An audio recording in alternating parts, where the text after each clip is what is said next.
potential blockades, but they're not the be all end all. And what I mean by that is people like us are going to have to decide, do we want to denominate the world in sovereign crypto, or do we want to denominate the world in fiat currencies? And I think the answer becomes very clear when the money in your bank account gets you less and less purchasing power for real world goods and services. And it doesn't really, it's not so simple to say, oh, well, if I can't pull my hex back into dollars to buy things at the store, then I'm not going to use it, because effectively what you're actually going to see is the reverse, which is at least that those things that I can't convert back into dollars appreciate in value at such a rapid rate that there will be someone that will find value in that and will trade with me goods and services. And that's kind of ultimately where this is going, is where the purchasing power is going. So it's not so much about the dollar denominated value of these things or whatever fiat currency you want to denominate your world in, but more of a change in the belief system of the people, where they start denominating the world in their currencies of choice. And obviously, the thing that you're naturally going to denominate in is that which you're more familiar with. And so the regular mass consciousness is only going to denominate their value in what's familiar to them, which is dollars, but they're also going to become the plebs that can't move price.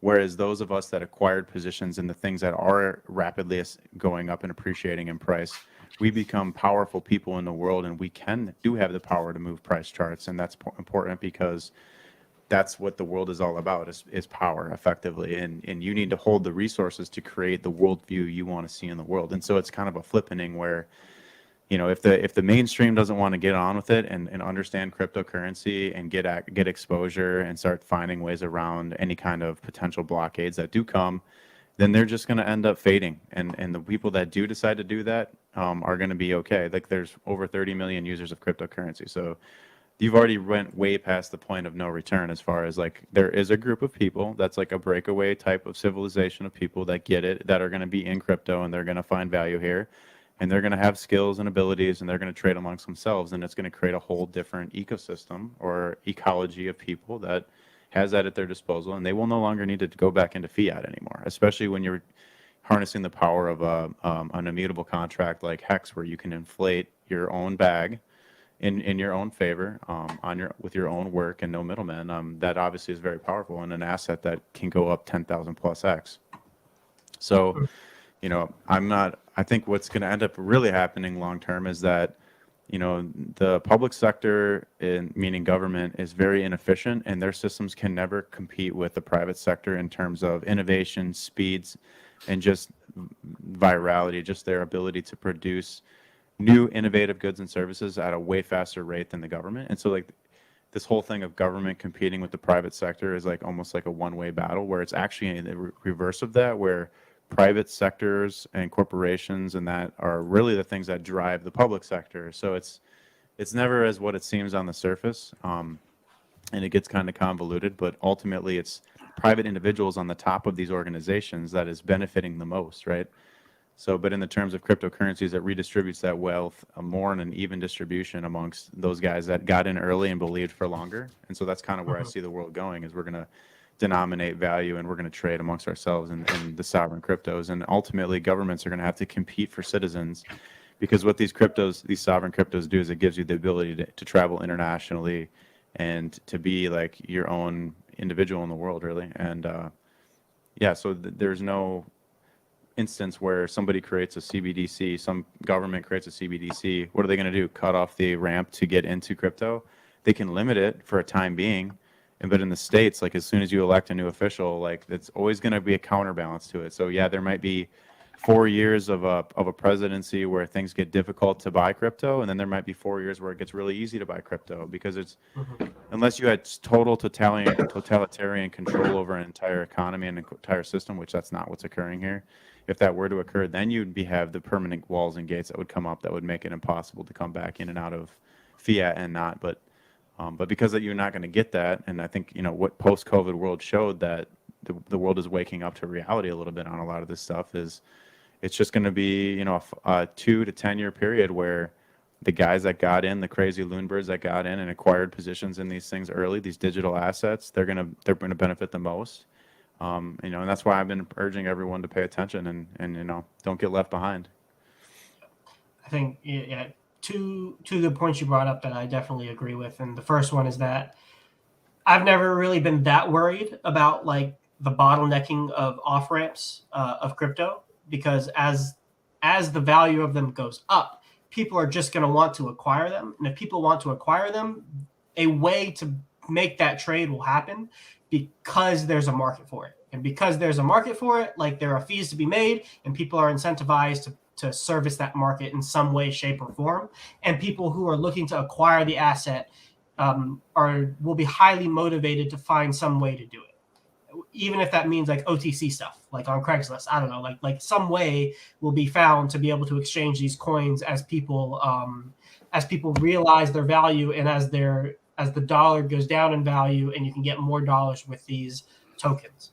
And then the second good point I think that you brought up was countries having to compete to attract the crypto digital nomads that will be birthed through the wealth generation and transfer to those individuals who got in early, because they're the ones who are going to have the economic energy to provide the capital to improve material conditions in their countries.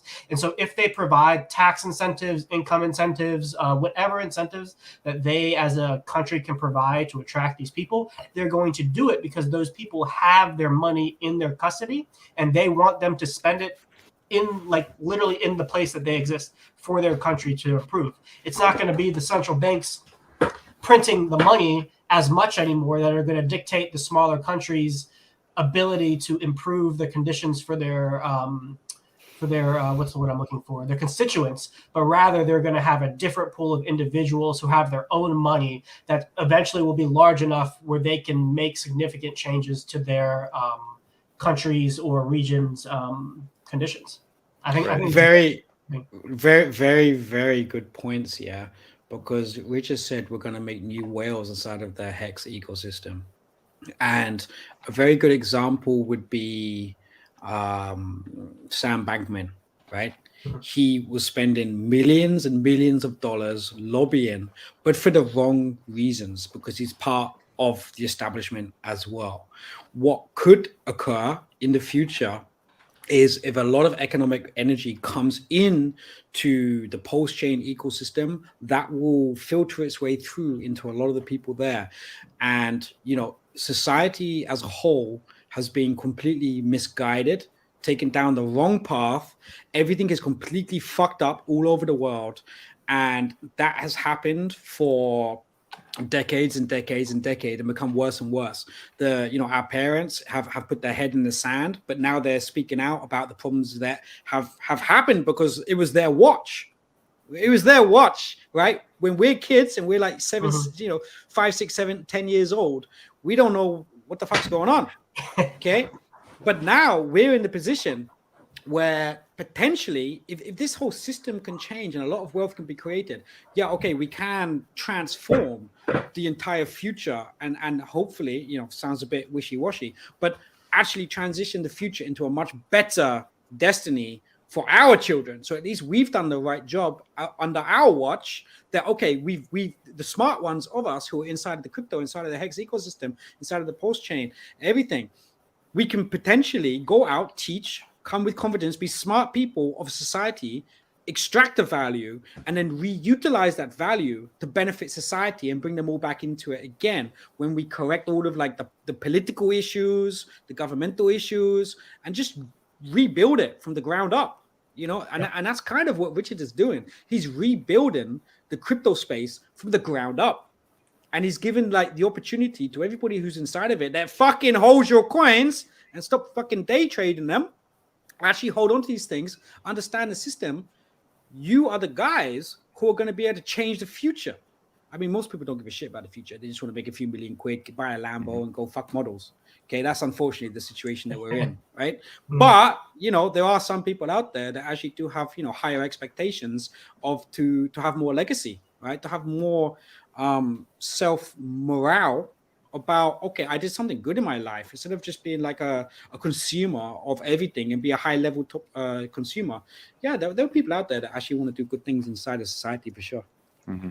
So let's see if it happens. And I think this is the ultimate rug pull, right? Because you can't stop something that only goes up in value in Hex terms, like in this case, like you can't stop it, right? So like because of that, you have enough economic energy in there from the first 3 years that's proven that it's going to stick behind price and protect it.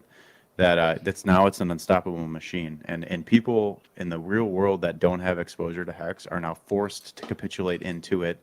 And who better than ETH Genesis whales? Who I saw some guy comment on a recent video I made with Funding Jim on institutional adoption of hex, where he said that, like, basically he said I was silly because I thought a 5x on ETH price wasn't good enough. I didn't say that it wasn't good enough. For some ETH whales, the protection of sitting in on ETH for another decade and only seeing a 10x is enough for them. They've already made, maybe 100x or 200x, and then they can just sit on that, and that's fine. That economic energy will sit there, and they'll hold their coins, and then they'll be protectorates of that system, which also in turn helps hex.